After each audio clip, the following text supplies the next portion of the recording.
दोस्तों नमस्कार। आज के इस वीडियो में हम बिहार पीसीएस का जो 67 प्रीलिम्स एग्ज़ाम होने वाला है उसके संदर्भ में जो बिहार स्पेशल है यानी कि बिहार का मॉडर्न हिस्ट्री से संबंधित जो प्रश्न है उसे देखने वाले हैं।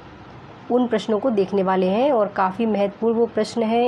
ये जो हमारा सोर्स है बिहार समग्र KBC नैनो की बुक से लिया गया है। तो चलिए शुरू करते हैं। हम लोग इन्हें काफ़ी डिटेल में देखेंगे। फ्रेंड्स, ये बुक का कवर है। अगर आपके पास ये बुक नहीं है या कोई सी भी बुक नहीं है तो आप चाहें तो इसे प्रेफर कर सकते हैं। इसके अलावा भी काफ़ी सारी अच्छी बुक मार्केट में उपलब्ध हैं। आपको जो सही लगे पढ़ने में आप देख लीजिए। हालांकि ये बुक काफ़ी ठीक है। चलिए आगे देखते हैं, प्रश्न की ओर चलते हैं। गाइस, हमारा जो आज का टॉपिक है आधुनिक बिहार, यानी कि हमने एंशिएंट बिहार के इतिहास को देखा, मिडिवल बिहार के इतिहास को देखा। अब हम बात करते हैं आधुनिक बिहार के इतिहास के बारे में। काफ़ी ब्रॉड लेवल है इसका और इससे प्रश्न बहुत फंसते हैं। आप यकीन न माने तो प्रीवियस ईयर के क्वेश्चंस उठाकर देख सकते हैं या फिर हमारे प्लेलिस्ट में जाकर के, मोटिवेशनल नियति क्लासेस की प्लेलिस्ट में जाकर बिहार प्रीवियस ईयर के जो बिहार स्पेशल है उनमें देखिएगा। तो चलिए शुरू करते हैं, स्टार्ट करते हैं यहाँ से। फर्रुखसियर के शासनकाल में बिहार शहजादा मिर्ज़ा अहमद को नाम मात्र के अधिकार दिए गए और बंगाल के नाजिम शुजाउद्दीन को उसका सहायक नियुक्त किया गया। शुजाउद्दीन ने बिहार का प्रशासन चलाने के लिए नवाब अलीवर्दी खां को उप नवाब या नायब नाजिम नियुक्त किया। 1739 शुजाउद्दीन की मृत्यु के बाद अलीवर्दी खान ने गिरिया के युद्ध में शुजाउद्दीन के राजवंशों को हरा दिया तथा 1740 में उसने मुर्शिद कुली खां के वंशज सरफराज खां को विस्थापित करके बंगाल पर भी प्रत्यक्ष रूप से अधिकार कर लिया। आगे देखिए, पॉइंट ध्यान से सुनिएगा, इनसे संबंधित प्रश्न भी पूछे जाएंगे। बिहार में प्रशासन को सुव्यवस्थित करने के लिए या करने के पश्चात अलीवर्दी खान ने अपने पोते, नाम क्या था उनका, सिराजुद्दौला, ये नाम शायद आपने सुना जरूर होगा, को बिहार का नाम मात्र का उप नवाब बनाया गया। सिराजुद्दौला द्वारा अलीवर्दी खां के खिलाफ किया गया विद्रोह वहाँ के तत्कालीन दीवान, क्या नाम था उनका, राजा जानकी राम के द्वारा विफल कर दिया गया। अलीवर्दी खां को 1733 में बिहार का डिप्टी गवर्नर नियुक्त किया गया। ठीक है। राजा जानकी राम के पश्चात राम नारायण को बिहार का दीवान बनाया गया। अलीवर्दी खां की 1756 में मृत्यु हुई। सिराजुद्दौला ने बंगाल का नवाब बन के संभाला। ठीक है, पद। जो सिराजुद्दौला के प्रतिद्वंदी और विरोधी थे उनमें से मेन कौन था? पूर्णिया के नवाब थे शौकत जंग, जो कि एक चचेरे भाई थे। सिराज की मौसी घसीटी बेगम तथा उनका सेनापति था मीर जाफर, जो कि अलीवर्दी का दामाद था, इत्यादि। अपने विरोधियों के दमन के क्रम में सिराजुद्दौला ने घसीटी बेगम को बंदी बना लिया। मीर जाफर के स्थान पर मीर मदान को सेनापति नियुक्त किया गया। अक्टूबर 1756 में मनिहारी के युद्ध में सिराज ने शौकत को पराजित किया तथा उसकी हत्या कर दी। 23 जून 1757 को प्लासी नामक स्थान पर ऐतिहासिक प्लासी का युद्ध हुआ जिसमें सिराजुद्दौला की मृत्यु हो गई। ठीक है, चलिए इसके बारे में आपने पढ़ा ही होगा, बहुत ज़्यादा डिटेल में नहीं जाएंगे।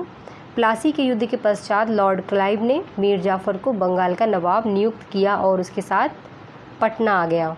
तो यहाँ पे एक आपके लिए वर्क है कि प्लासी की लड़ाई जो भी है आप इसके बारे में फुल डिटेल सर्च करें। हालांकि आपने पढ़ रखा है बट कुछ बच्चे फ्रेशर हैं, कृपया आप लोग अब ये काम करें।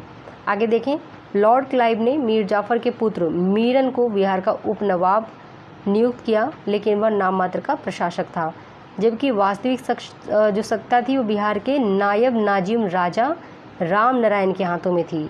ये सारे टर्म जो है भी हैं काफ़ी इंपॉर्टेंट है और बिहार स्पेशल में इस तरीके के प्रश्न बनते हैं। इलाहाबाद की संधि के बाद रॉबर्ट क्लाइव ने 2 उप दीवान नियुक्त किए। इनमें बंगाल के लिए मोहम्मद रजा खान थे और बिहार के लिए थे शिताब राय। बहुत लोग कंफ्यूज हो जाते हैं दोनों में। अली गौहर, जो कि शाह आलम द्वितीय ने 1760 में जो पटना है वहाँ घेरा डाला, लेकिन कैप्टन जो था, यहाँ पे जो कैप्टन का नाम देखिए कंफर्म नहीं हो पा रहा है, ब्रिटिश सेना ने उसे मार भगाया कैप्टन के नेतृत्व में। किसे? अली गौहर को, पटना में। फिर देखते हैं अली गौहर का अभियान, जो बिहार अभियान था, 1759 में समाप्त हो गया। मुगल सम्राट आलमगीर द्वितीय की मृत्यु के बाद अली गौहर ने दिल्ली के सिंहासन पर अधिकार के लिए अंग्रेजों का सहयोग लिया। पटना में अंग्रेजों की फैक्ट्री में अली गौहर का राज्याभिषेक किया गया। किसका? अली गौहर का। 1760 में मीर जाफ़र के स्थान पर मीर कासिम को बंगाल का नवाब बनाया गया और नवाब मीर कासिम ने अपनी राजधानी मुर्शिदाबाद से मुंगेर स्थापित कर ली। देखिए, अगर आपने मॉडर्न हिस्ट्री इंडिया के लेवल पे पढ़ी होगी तो आपको स्टेट स्पेशल में इतनी दिक्कत नहीं आएगी, ठीक है।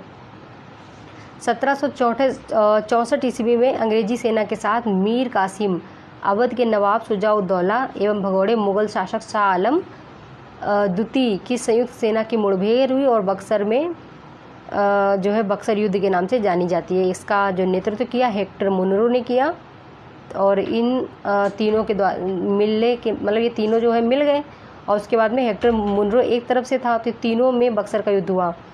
तो प्लासी का युद्ध हो गया और बक्सर का युद्ध हो गया। तो बक्सर और प्लासी को डिटेल में आप लोग पढ़ लीजिएगा और इससे जो भी MCQs बने हैं वो लगा लीजिएगा। आगे देखते हैं, बक्सर के युद्ध के पश्चात शाह आलम द्वितीय ने बिहार, बंगाल व उड़ीसा के जो क्षेत्र थे वहाँ पे दीवानी का अधिकार ईस्ट इंडिया कंपनी को प्रदान कर दिया। किसने? शाह आलम द्वितीय ने, यानी कि वो लगान वसूल कर सकते थे। लॉर्ड क्लाइव ने 1765 में बंगाल एवं बिहार के क्षेत्र में द्वैध शासन लागू किया। कहाँ पे? बंगाल एवं बिहार के क्षेत्र में क्या लागू किया? द्वैध शासन। किसने किया? लॉर्ड क्लाइव ने।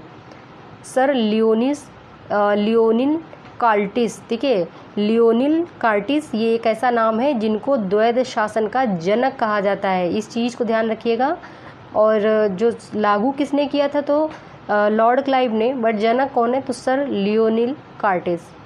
इस समय बिहार का प्रशासन मिर्ज़ा मोहम्मद कजीम खां मीर जाफ़र का भाई के पास था तथा उनकी सहायता के लिए उप सूबेदार धीरज नारायण, जो कि राजा राम नारायण का भाई था, ये थे इनके उप सूबेदार।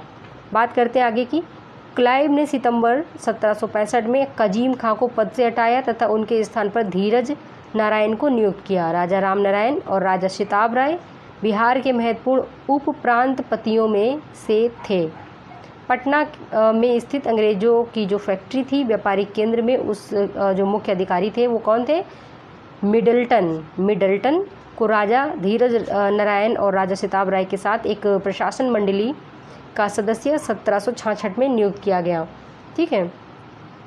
फिर धीरज नारायण को 1767 में पद से हटाया तथा सिताब राय को कंपनी द्वारा ये जो नायब दीवान होता है ये बना दिया गया एवं टॉमस रमवोल्ड को पटना फैक्ट्री का मुख्य अधिकारी नियुक्त किया गया, ठीक है।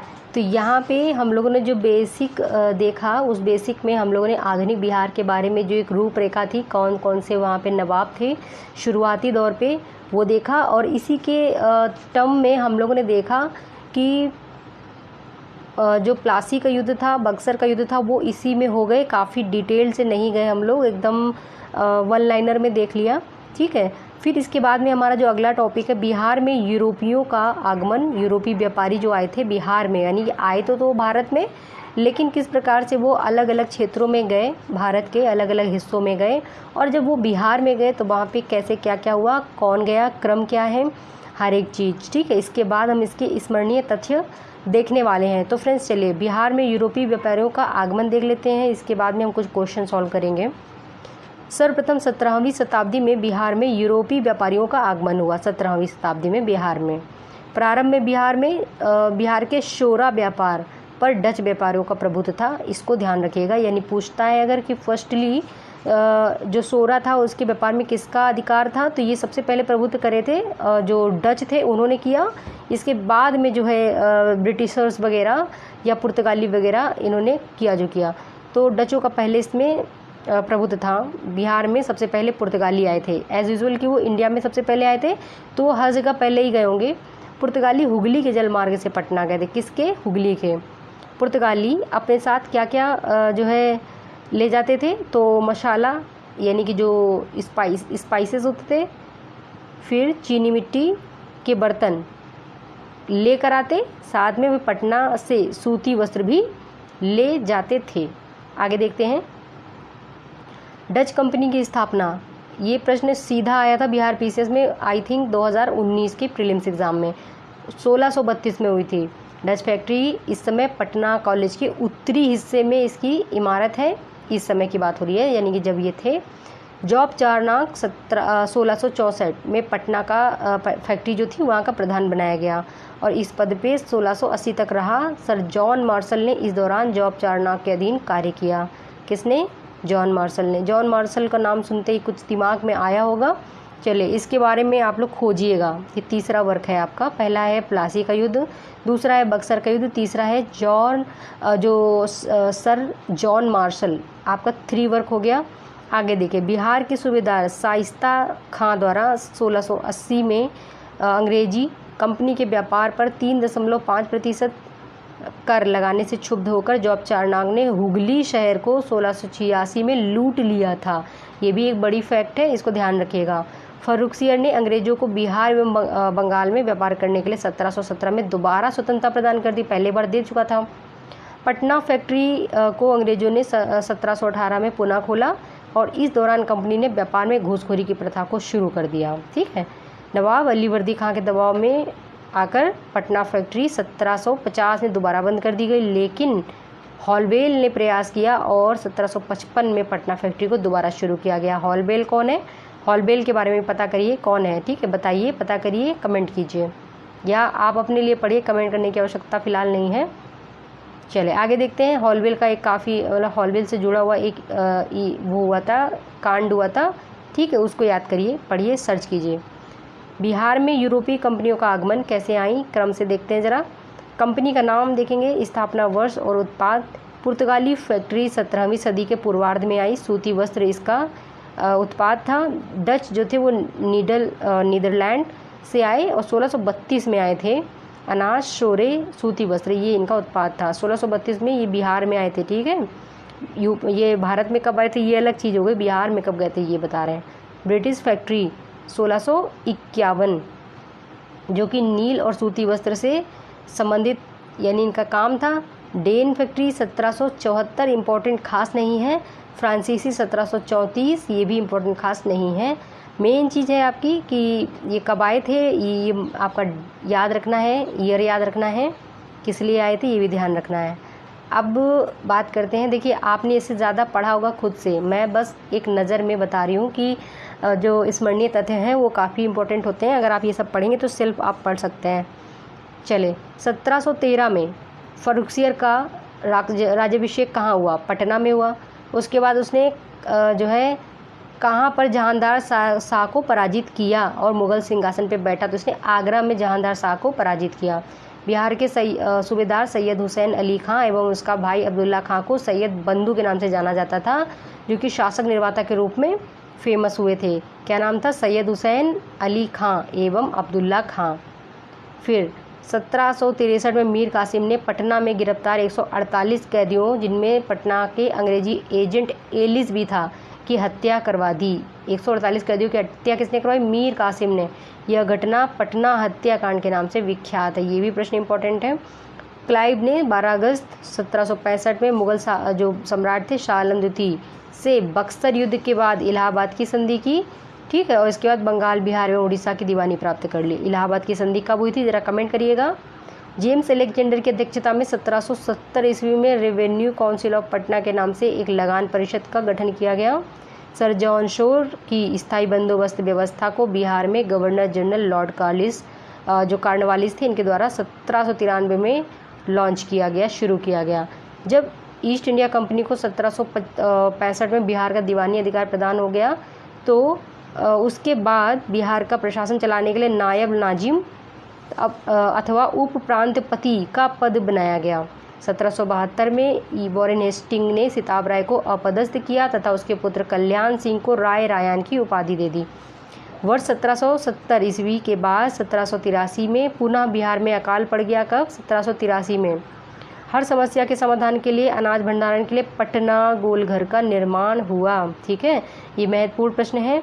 पटना का गोलघर, अगर आप लोग कभी गए होंगे पटना तो वहाँ पे ज़रूर देखते होंगे, हालांकि अंदर ना गए होंगे, एक बार देखिएगा। वो इसलिए बनाया गया था ताकि अनाज का भंडारण किया जा सके। कब बनवाया गया था? देखिए बनवाया तो ये बहुत पहले गया था, ठीक है। आगे देखते हैं यहाँ पे पटना 1822 एंड 1868 तक बहावी आंदोलन का मुख्य केंद्र था। कौन? पटना। ये प्रश्न आता है, डायरेक्ट आया हुआ भी है, याद रखिएगा। बहावी आंदोलन एक मुस्लिम समाज सुधार आंदोलन था जिसके प्रवर्तक कौन थे? तो सैयद वहाब थे। पटना के विलायत अली और इनायत अली इस आंदोलन में अग्रणी भूमिका थी। बहावी के अनुयायी अपने आप को अहले हदीस कहते थे। 1770 ईस्वी में बिहार का पूर्णिया जिला सन्यासी विद्रोह का केंद्र था। बिहार का पूर्णिया जिला सन्यासी विद्रोह का केंद्र था 1770 के उसमें, ठीक है, टाइम पे। चलिए अब हमारा आज का टॉपिक कंप्लीट हो गया है। हमारे अगले टॉपिक में हम अगले जो हमारे टर्म्स हैं उसके बारे में हम बात करेंगे। तो आज हम लोगों ने 2 चैप्टर बेसिकली देखे हैं। पहले में हमने इतिहास को समझने की कोशिश की बिहार के, दूसरे में बिहार में यूरोपीय व्यापारियों का आगमन देखा है। अब हम अपने अगले टॉपिक में देखने वाले स्वतंत्रता आंदोलन में बिहार का क्या योगदान रहा। ठीक, ये हमारा काफ़ी महत्वपूर्ण टॉपिक रहेगा। अगले वीडियो में कल मिलेंगे आपको। चलिए, नए हैं अगर चैनल में तो ज़रूर चैनल सब्सक्राइब करें। जय हिंद।